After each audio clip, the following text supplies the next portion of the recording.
Hello there guys, welcome back to Younes Talks Football, welcome back to a brand new video. I hope all of you are doing well. First and foremost, before we get into the nitty gritty, yes, a lot of you are familiar with that now, I want to say thank you to everyone that watched yesterday's video. If you haven't watched it, after you're done with this, hit the card above here and make sure you watch it. It doesn't involve Chelsea fans, it involves all of us as supporters in getting rid of this ridiculous new handball rule, which is just getting more stupid by the day. So yeah, do check it out if you haven't already. Now, this is the preview for Tottenham versus Chelsea.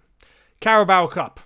Tottenham didn't play a Carabao Cup game because Leyton Orient had a load of COVID cases, so they couldn't show up and they couldn't play. So Tottenham got a bye into the next round, and that next round is against us. So it's going to get interesting as to how this is going to go down, because Jose Mourinho has made it clear that Tottenham's schedule is through the roof, and because of the Europa League coming up, he needs to think about that. He knows there isn't much money for the Carabao Cup game, as he says, and therefore he's not going to field the strong side. It's safe to say we know Jose very well, better than anyone. If anyone wants to come and talk, we know him the best, right? If there's one club that he's been at more than 3 years, it's us. Because if you put two spells together, it's almost 6 years of employment that he has with us. So we know him to a T. He said that he's not going to field a strong side, but we know he is going to field at least a half strong side. He's not exactly going to throw kids on now, is he? We know this, and if he does, I'll be surprised. The man's changed if he's done that. So I expect a strong side. It seems like Son is going to be out because of a hamstring, but we turn to Chelsea. We turn to us. How are we going to play? What side are we going to put out? Bearing in mind we drew against West Brom and we saw some of the performances in that game, whether it be good or bad, some of the mistakes in that game as well, which was pretty much unforgivable. But anyway, we'll let it slide. It's going to be a really interesting one as to how we are going to field. Now, in terms of injury news, we have a couple of players that we know are going to be available and are going to be there. That's new goalkeeper Edouard Mendy and new left back Ben Chilwell. Finally, both of those guys are going to be in the setup. Now, Christian Pulisic and Hakim Ziyech, not just yet. Lampard confirmed in the press conference that both of those players are not exactly ready just yet. Hopefully soon. Fingers crossed. But Mendy and Chilwell are available for selection. So I look at this and I think this is clear as day as to who needs to start. But our problem isn't necessarily in defence, it's our attack, because our wingers are absent still. So what do we do? Now, before I get into the lineup and what starting 11 I would put out, I want to say one thing, right? Lampard is peeing me off when he can't say Ziyech's name correctly. I mean, shout out to the last guy that asked him a question in the press conference. Irish fella. I don't know his name. I need to check. But he asked the correct question and pronounced Ziyech's name correctly to Lampard's face, and Lampard still said it wrong afterwards. I mean, what are you doing, Lamps? He asked him about Hudson-Odoi, which was a fantastic question. He was like, look, Callum came on the weekend, had a fantastic impact. Are you going to be playing him more? Is he in your plans? Are you looking to him, in the absence of Ziyech and Pulisic? Fantastic question. That is exactly what I said before we played against West Brom, right? We turn to him. If Ziyech and Pulisic are not there, we turn to our next natural winger, which is him. He didn't do that, and he had to come on to make the difference. But great question. And then he mentioned Ziyech. Ziyech, that's the name. Ziyech, not Ziyech. He keeps saying Ziyech. It's peeing me off. Anyway, Lamps, say Ziyech's name correctly. Ziyech. Let's get into the starting 11. What starting 11 would I put out? So, funnily enough, because I know Tottenham, we know Jose. We know Jose inside out. He is going to set up a team that's going to sit back. He's not exactly going to put out a team that's going to go all-out attack now, are they? We know this. Unless if, again, he's changed his ways. It's been a while since he's been with us, so, But when he goes back to basics, the root of his tactic and the root of his philosophy is to make sure you build from the back and you have a strong defence before anything. That's the Jose way. So you have to look at the West Brom game.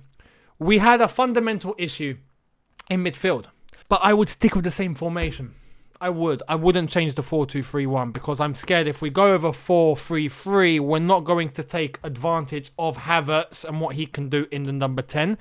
And I still feel that we will have the same defensive mid problem regardless of formation at the moment. And this is why we're going for Declan Rice, which is happening this week, by the way. Here's the proof. So, Fabrizio Romano says, Chelsea are still considering Declan Rice as their main target. CFC are now working to sell players, then we'll try again to sign him. West Ham insist they won't sell Rice on next days, and he's going to stay. Not an easy deal, but still on. It's going to happen. It's going to happen. Relax. Declan Rice will sign for Chelsea. I'm quite sure of that. But we're going to get rid of a few players first. But I think that is the key. That is going to be the player that's going to come in and solve our defensive midfield crisis, because we don't have a Matic. Remember Matic? We don't have a Mikel. We don't have a Essien, a Makalele. Makalele, you could say, is very familiar with N'Golo Kante. But N'Golo Kante, I swear, if N'Golo Kante was 6 foot tall, he'd be perfect. And he's not. That's the problem. So, yeah, I think that would be a key area where we need to focus on. And regardless of formation, that problem is still going to be there. So I say stick with the 4-2-3-1. Allow 2 players in the pivot to support each other instead of just leaving one man on his own. Because if we do that, I think Tottenham will have a lot of room down the middle to exploit our defence. And hopefully we don't make any mistakes. So 4-2-3-1, I think, is just the safe bet to go with. I would go with this team. Mendy in goal. Because he's fit, he's available, so he's starting the game. I don't care. Left back, Chilwell. Again, same reason. He's there, he's available. He's our number 1 left back now. He's playing. So, Chilwell at left back. And I feel, after the weekend, a lot of people have lost trust with Marcos Alonso. Well, someone made a very good point regarding the West Brom game. It was Reece James for that goal where Alonso made the mistake. Just to let you know, it was Reece James that left, who scored? But he left the player onside.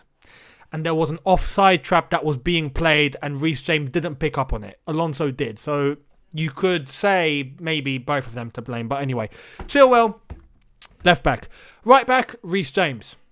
I just feel has to be. You know what though? I wouldn't be against Azpilicueta starting, because Azpilicueta came on the weekend and he put in a shift and he showed the stability that we needed at the back. And yeah, it's something that Reece James just wasn't doing. But in terms of the way that we're playing and consistency, it would just be beneficial for Reece James to play. But I wouldn't be against Azpilicueta starting. However, I think Reece James is going to be picked.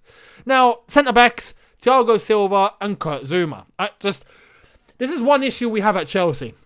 We're not going with 2 centre-backs on a consistent basis. Regardless of errors, regardless of mistakes, you cannot keep changing and shifting a centre-back pairing. They come as a package. It's just the way it is. Any Premier League team have 2 centre-backs that are called upon all the time, right? And if there's an injury or suspension, then okay, you change. But we keep changing.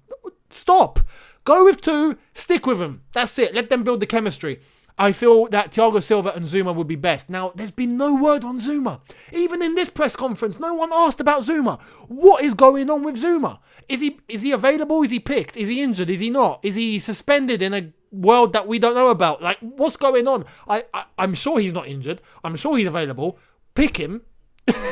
One key reason is he speaks French. That would be lovely to have someone like that against Thiago Silva so we can talk with him. Right, that's just, logic. Kurt Zouma and Silva are my centre-backs pairing for tomorrow. My 2 in front as the pivot, I would stick with the same. N'Golo Kante and Mateo Kovacic. I just feel that's going to be the most stable option. Yes, Jorginho can play, but I just feel we get a better all-round performance with Kante and Kovacic playing together. And again, for reasons of stability, even though it wasn't the best performance against West Brom, let them carry it out. Let them have another go. Let's see what they do. Let's play Kante and Kovacic. And in front of them in the number 10, Kai Havertz, without question. Because Kai Havertz in a number 10 role is the best thing for business. Now, this is where there's going to be a slight bit of controversy. I know some of you are going to disagree and some of you are going to be shouting at the screen agreeing with me. I would go with Callum Hudson-Odoi on his preferred left-hand side. But even so, him and who I'm going to say on the right can interchange. They can interchange like they were doing against West Brom. Sometimes Callum would end up on the left and then he'd end up on the right and then he'd end up on the left and then he'll end up on the right. You can interchange. So fair play. On the right-hand side or interchanging with Callum Hudson-Odoi, Mason Mount. this is where some of you are going to disagree. Now, trust me, if I had it my way, I would be picking Ziyech or Pulisic, but they're not available. We don't have any other wingers. Our other winger is in my lineup. That's Callum Hudson-Odoi. He's there. He's picked. So we have to go with Mason Mount. Now, some of you are saying, no, we don't. We can go with Timo Werner. Let's stick Timo Werner in. No. Timo Werner needs to be up front scoring goals. I don't care. It's clear now. We've played him on the wing on 2 occasions. He just doesn't look comfortable. And the West Brom game, he was off. Timo Werner was off, right? I would stick him up front. Your one job, Timo, is to score. I don't care how you do it. You get the ball, you stick it in the net, mate. That's what you're good at. That's what we bought you for. That's what you're here for. You're up front. I don't care. Now, some of you are going to say, Tammy got a goal on the weekend. And what? Timo is our number 1 choice striker. He needs to play up front. And it's against Tottenham. I am sure if the chances are coming into the box, or whether it's a cross, or whether it's down the middle, or whether it's interchangeable play, Timo Werner is more than likely to score or at least get the ball on target. So I would be sticking him up front. Simple as, end of story. That's my lineup. I just feel he's a better option than Tammy Abraham up top. I feel that we would get a better performance with Mason Mount on the wing, pressing and running, as compared to sticking Werner there and having Tammy Abraham up top. I just feel we'd get better with Timo Werner up top. And if we're doing that, we haven't got anyone else to play on the wing, and the only available option is to stick Mason Mount there. So we're going to have to make do. That is why I am picking that 11. Now let me know in the comments. Do you agree? Do you disagree? What would you change? What would you keep? Let me know in the comments. I'd love to hear it. My score prediction for tomorrow. It's funny, I said 3-0 and then we ended up 3-3 against West Brom. Yeah. I am going to go with Tottenham 1, Chelsea 2. Subscribe if you are new.